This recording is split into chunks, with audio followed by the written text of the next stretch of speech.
Hey guys, and welcome back to the channel. Now in this episode we're going to be focusing on my own Reliant Robin, which is in fact the Reaper, and practically show you the start of where my Reliant addiction came from.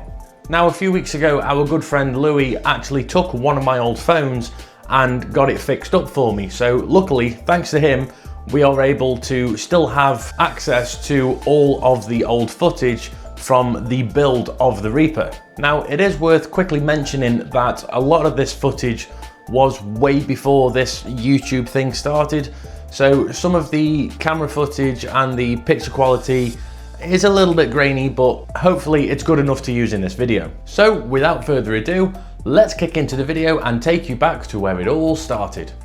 So it all started when I brought my first Reliant, which was the Mark II Robin Estate. It was a beautiful, solid car and a really nice shade of red. Well, pink after the sun had got to it. It was actually in really good condition and it was a completely solid car. And I only brought this for about 800 quid. I knew absolutely nothing about Reliance at this point, so the first thing I did was just to polish it up and make it look a little bit more presentable. Now obviously over time the sun got to it again and turned the lovely red paint back to pink. Now I got tired with this very quickly, so of course, me being me, it went straight to satin black. And I was really happy with kind of how it came out. Again, it wasn't perfect, but this was my first Reliant, my first car that I'd ever had. I love this car very much and it really did become a member of the family. But after a full year of ownership, the unthinkable happened. The car was completely destroyed, and how I managed to walk away from this accident is beyond me. Every corner of the car was destroyed and it bent the axle, it bent the chassis, and I was absolutely gutted. Now as you can see, the back of the car was completely destroyed from the crash. The crash had also ruptured the fuel tank. Well, that's a lot of fuel. This had ripped the fuel tank from the chassis. Bearing in mind that the fuel tank was pretty much full with petrol, I am so thankful that the fuel did not ignite, because it would have been a completely different outcome. My baby girl. Now seeing my pride and joy towed away like that really made me want to cry. But luckily the only injuries I sustained was a good knock to the head and of course a nice bruised eye from headbutting a chain link steering wheel. So the next day we went and picked up what was left of the car, and we then got it back home, where safe to say she'd definitely seen better days.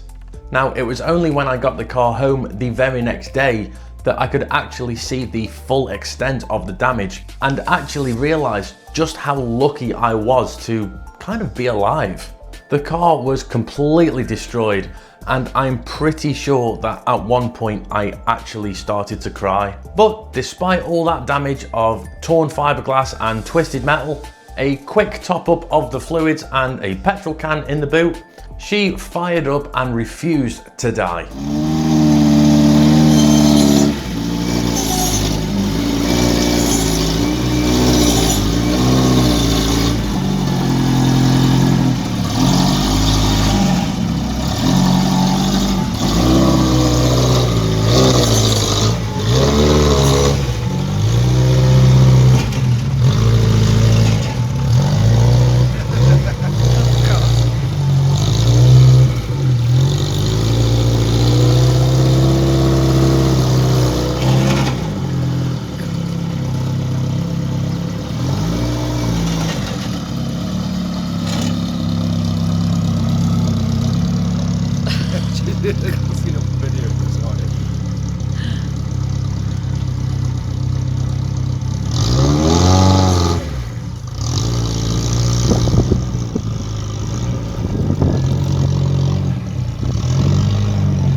Now, after a few days of sitting feeling sorry for myself, I actually found a Mark II Robin rolling shell that was for sale.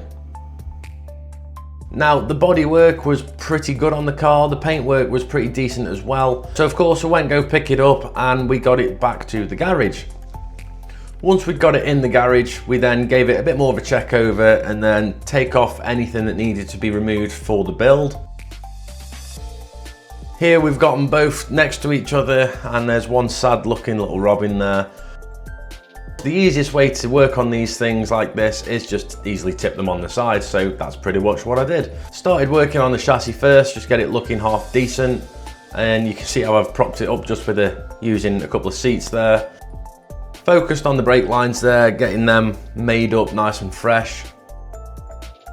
And then it was just tidying up some of the bits, getting them painted. As you can see, I'm working on the axle here, and then I'll move on to things like the A-frame, and then just go through all the bits that needed taking care of. Again, we're putting in all new parts, so like brakes, etc. Now at this time, I was really happy with the progress I was making on the Robin and just how well everything had been coming together. But that joyous feeling was short-lived, because in just 27 days after I crashed the car, disaster struck once more. I was seriously injured in a motorcycle accident which could have very easily changed my life for the worst.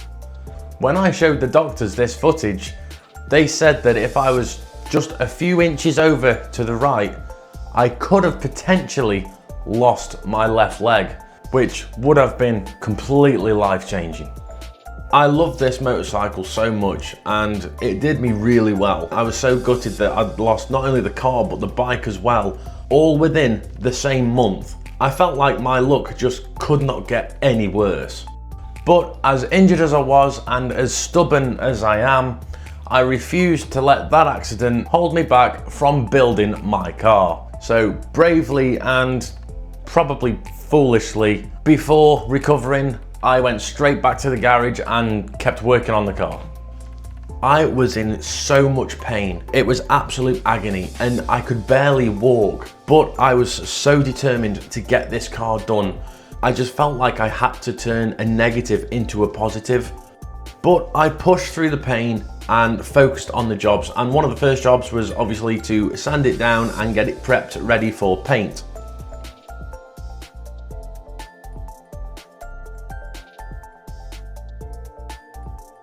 Once it was painted, I really started to get excited because I could see the car coming to life slowly.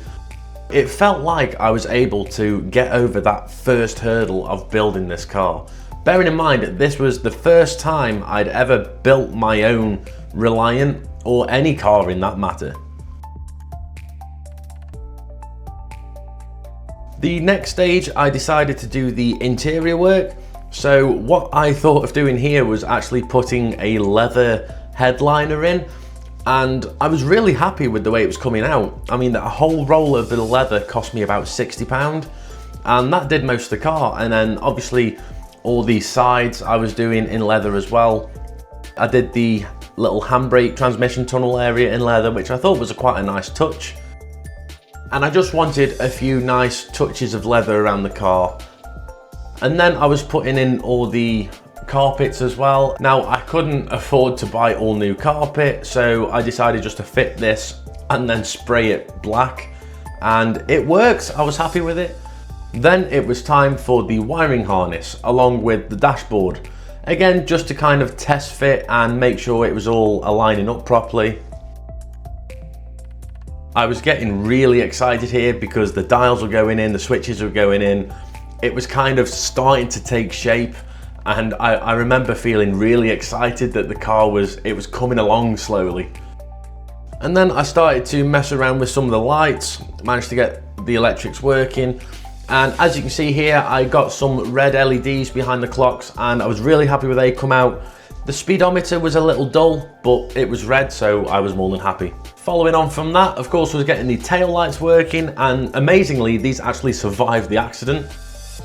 And you can kind of see here that the car is slowly coming on, and of course it was time to paint things like the boot and the doors and get them fitted, which were an absolute nightmare to fit because they had came off from another Robin.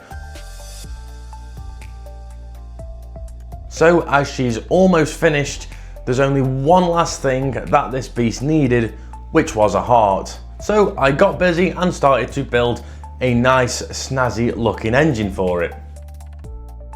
You know me, it doesn't have to just run right, but it also has to look right. So this was the first version of the black block, as I call it, which is kind of my own little trademark engine, black and red engines that I do, with the polished finishes as well. I think it looked quite tidy. And of course, the trademark chain link steering wheel had to go in as well.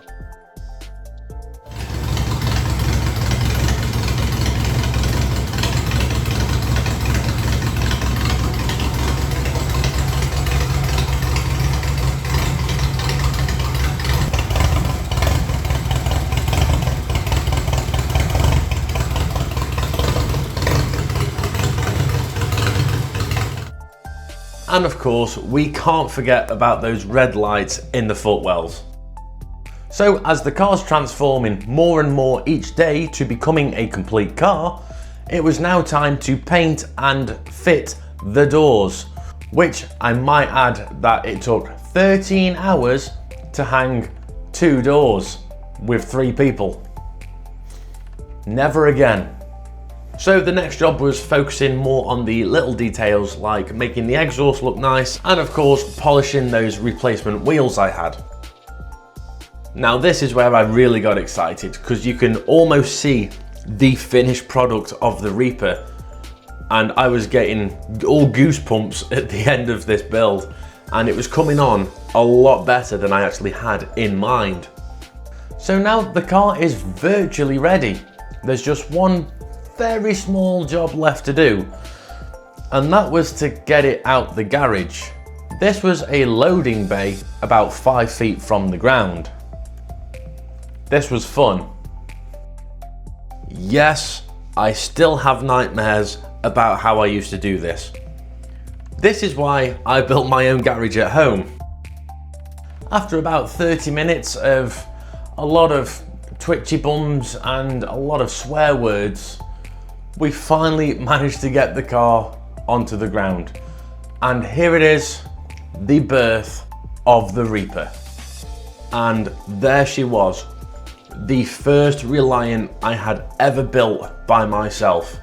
This was the birth of the Reaper. And it's crazy to think that I managed to pull this off in just 2 months from start to finish. I think it's safe to say that I can pretty much pinpoint at this time is when my addiction started to working on these things. Not only did the car look amazing, it drove beautifully.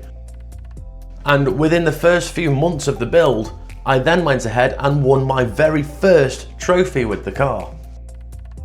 Things really could not get any better. However, we did have a very, very hot heat wave just a few weeks after I got the car out the garage. It turns out that spray adhesive on a fiberglass body and heavy leather isn't quite a good combination. Now things had been going really, really well with the car, but it just wasn't doing it for me. Every time I looked at the car, it just seemed like it was still standard. It wasn't standing out enough for me. So I needed some inspiration to give me ideas to do something else to the car, something that will make it really pop. So one night I just happened to be playing an Xbox games console on a particular game called Forza. You may be familiar with it. And on this game, you can have a Reliant Regal. Okay, it's not a Robin, but it's the closest thing you're gonna get on a game. Now this is what I came up with, a nice satin black base finish with a dark grey flame. Now that is perfect for the Reaper. So that was it, the idea was planted and the pen came out. So of course I started tracing the flames onto the body after making my own little templates. After a load of masking up, I could see the finish and I was happy with it. So out came the spray paint and started to spray the flames on. And I've got to admit, the final finish was beautiful. Again, for my first attempt at doing flames, I don't think I did all that bad. All in all, I was really happy with the outcome and the car looked absolutely stunning. I could not be happier.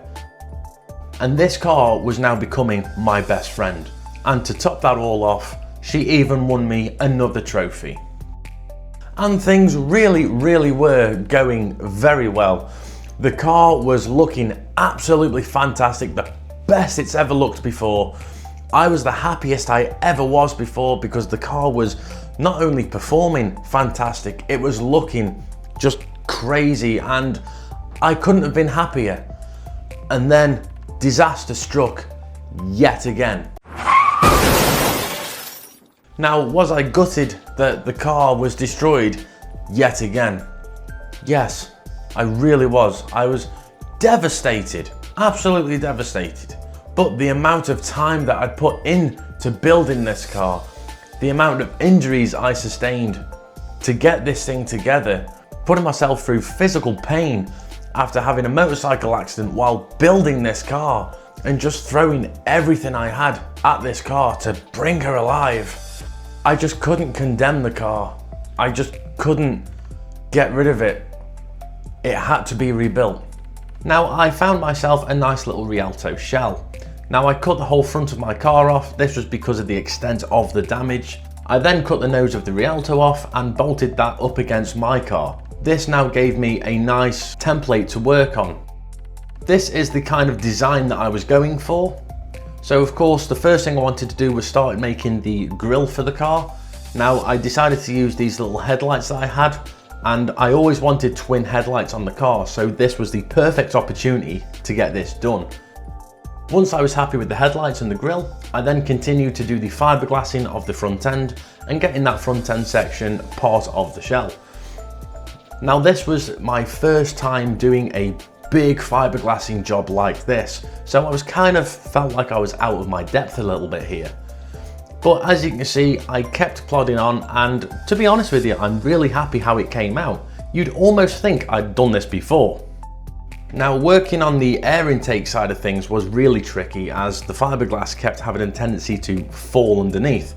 But I quickly got sorted and I'm really happy with the way that came out. Quick coat of paint just to make it look good. And now here it is, the car is looking like it's one piece again. And that front grille with them headlights look absolutely fantastic. Really happy with the result here. If you wasn't looking for the joins, you wouldn't notice that that was the complete wrong front end of the car. And them headlights looked absolutely phenomenal. I was in love with these headlights. And this time I was more happy with the car than I'd ever been before. And the car just looked so much better than I ever imagined. That front end had completely transformed the look of this car, and it gave it such an evil, aggressive 70s look, and I think it suits the car really well. And I always wanted a car with twin headlights, so they just had to go in.